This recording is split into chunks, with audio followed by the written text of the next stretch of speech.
instead of fixing the group that we already have and making it actually more inclusive, just basically go somewhere else. Like it's basically a watered down version of like, you know, go back to Africa basically. Where like, we don't like it here, just go home. And like I know I mentioned before in another video that chart. Every time someone says just make your own group, I'm like, I don't know. It's giving soft R's.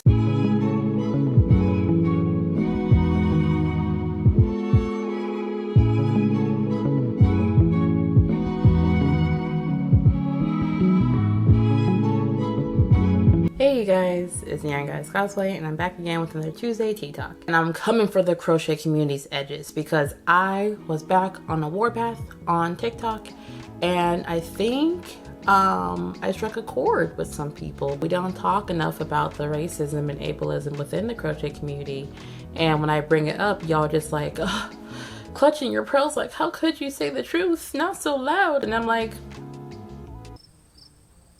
but before we get into that, if you are unfamiliar with my channel, Tuesday Tea Talks, where I sit down and talk about the crochet, cosplay, or business community for about 10 minutes, because if you give me any more time, oh, we're gonna be here all day. If you haven't already, feel free to subscribe to my channel. If you are a returning viewer, thank you guys so much for supporting my channel. Racism. I'm tired of it. I deal with it everywhere. I don't even mean to. I don't even like the bitch like that. But like, she always rearing her head in places where she don't belong. And I'm tired of this false kumbaya feeling that people think about when they think about the fiber arts community. Everyone's like, oh my god, yeah, we out here, we just crocheting and everything, we knitting, we stitching, and we bitching, and you know, we over here making socks and scarves, and Jessica's in the corner making an actual Confederate flag blanket.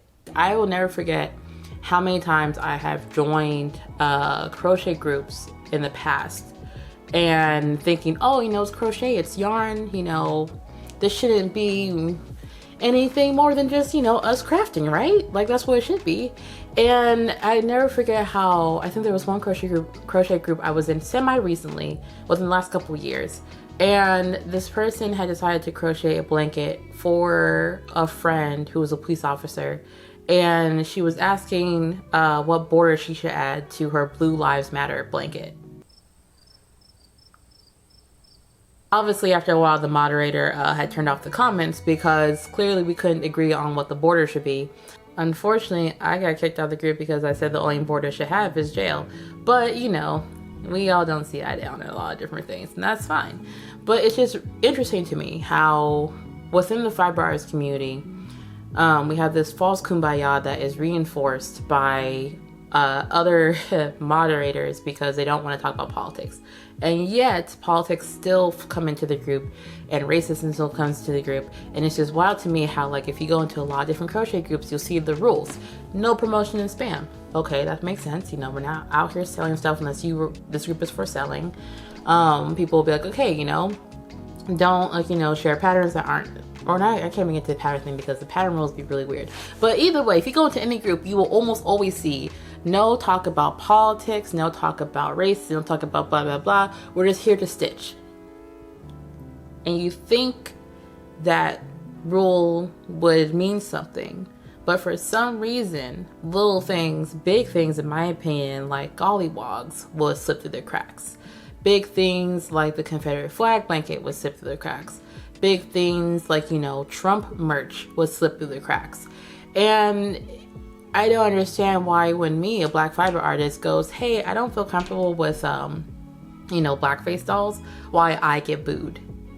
Like, I don't understand why it's that deep and everything, you know. I'm just saying, you know, as the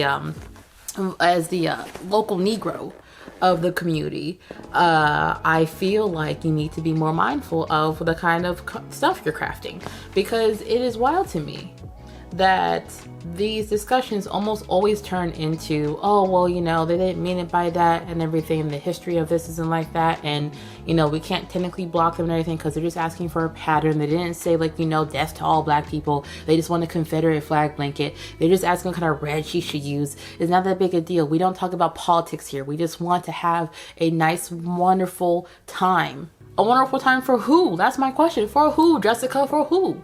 Because it is weird how, like, I could crochet stuff And I'll never forget, there was, I think it was in 2020, I had made a Black Lives Matter pillow.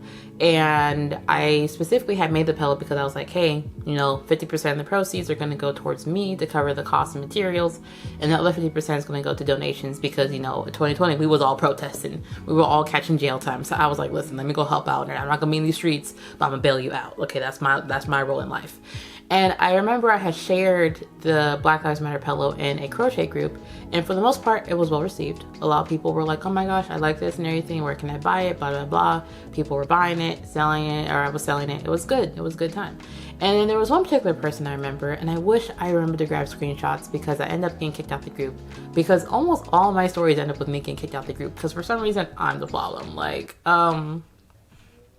I literally can't be the problem. Like, I don't know when you guys will learn. I remember there was one person who got upset because she was just like, Black Lives Matter is a terrorist group. And I was like, all right, here we go. Here we go. It took you a minute. It took a couple comments, but you know what? Let's go. So I'm going back and forth with her. Obviously, she's a white woman. I think she's in her feelings. I'm over here. And she's over here.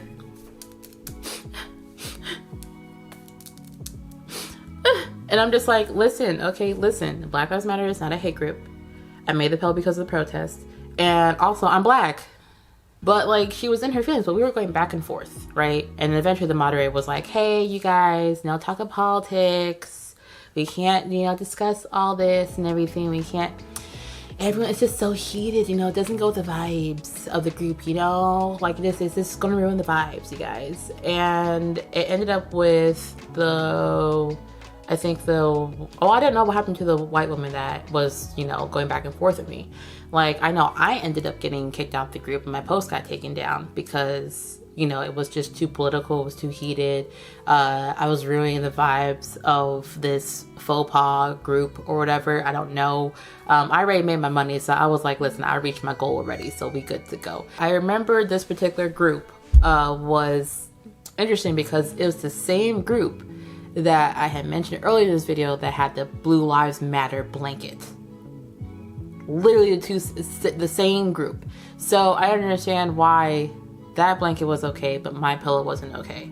It's just interesting to me how we have these crochet spaces, we say no politics, and yet the crochet community as a whole is okay with alienating their Black fiber artist community because they just want to let any and everything fly. I don't know. And I'm not sure what the solution is. I honestly don't know what the solution is. Like, everyone, I know a lot of people like, oh, make your own group. Who gonna pay me to make my own group and manage it? I know, like, it's crickets. Like, I do enough as is, okay? And like, I'm gonna need y'all to start paying me more because y'all are just like, just make it yourself, make it yourself. Okay, but who gonna buy my snacks? I like to eat. I feel like that phrase, the more and more I hear it, does not address the problem of, you know, instead of fixing the group that we already have and making it actually more inclusive, just basically go somewhere else. Like, it's basically a watered down version of, like, you know, go back to Africa, basically. Where, like, we don't like it here, just go home. And, like, I know I mentioned before in another video that chart. Every time someone says, just make your own group, I'm like, I don't know. Giving soft R's. I say this to say, if you are a white crocheter and you're watching this video and you're in your feelings, why'd you watch the whole video if you're crying already? But if you're not in your feelings and you're thinking to yourself, oh my gosh, I never knew, it's because every time we bring up, we get silenced. So as a ally, if you're looking to be an ally or even helpful, if you see a Black person explain why something is racist, just ask for their Cash App. Just go ahead and pay them. Okay, they don't spend time and energy. They probably need snack money after this. Okay, they didn't have to type for 20 minutes out a whole dissertation explaining why a Confederate blanket is not okay. Like, just go ask for their Cash App, their Venmo, something. If you are, you know, not financially able to support the education that we freely give, then go ahead and just mass report the post. If you see a Confederate blanket, you see someone asking for a Confederate blanket pattern, or if you're looking for anything remotely that is just not okay in any other space, then just mass report the post and everything, and then Facebook would take care of it, or Instagram would take care of it. They probably won't, but like, it would be nice to see, like, you know, at least the moderators will be like, oh my gosh, why is this one particular post in the crochet group getting reported over and over again? Oh my god, they're asking for a gollywog pattern? How dare. And then last but not least in everything, you know, support Black fiber artists. Like, if you truly understand, or never just understand, if you truly sympathize and empathize with Black people having to literally fight racism in every space we go into, and we're not even looking for it, it just pops up in our face, just support us. Follow Black fiber artists and everything. When we are up in arms about something, you know, just like the video, share the video, and if people complain about it, then I don't know, share the video again. Like, I'm petty if you guys haven't noticed that. And if you have dealt with something like this, drop your experience in the comments below, because I know I'm not crazy. I know my TikTok is not currently blowing up because I am losing my mind. No, it is a regular experience, unfortunately, and a lot of us have found ourselves either leaving or looking for spaces that cater to us because we can't walk into just any space and expect a kumbaya that people want to have. But if you like this video, be sure to like this video. If you haven't already subscribed, feel free to subscribe, and I'll catch you guys next time on our Tuesday Tea Talk. Bye!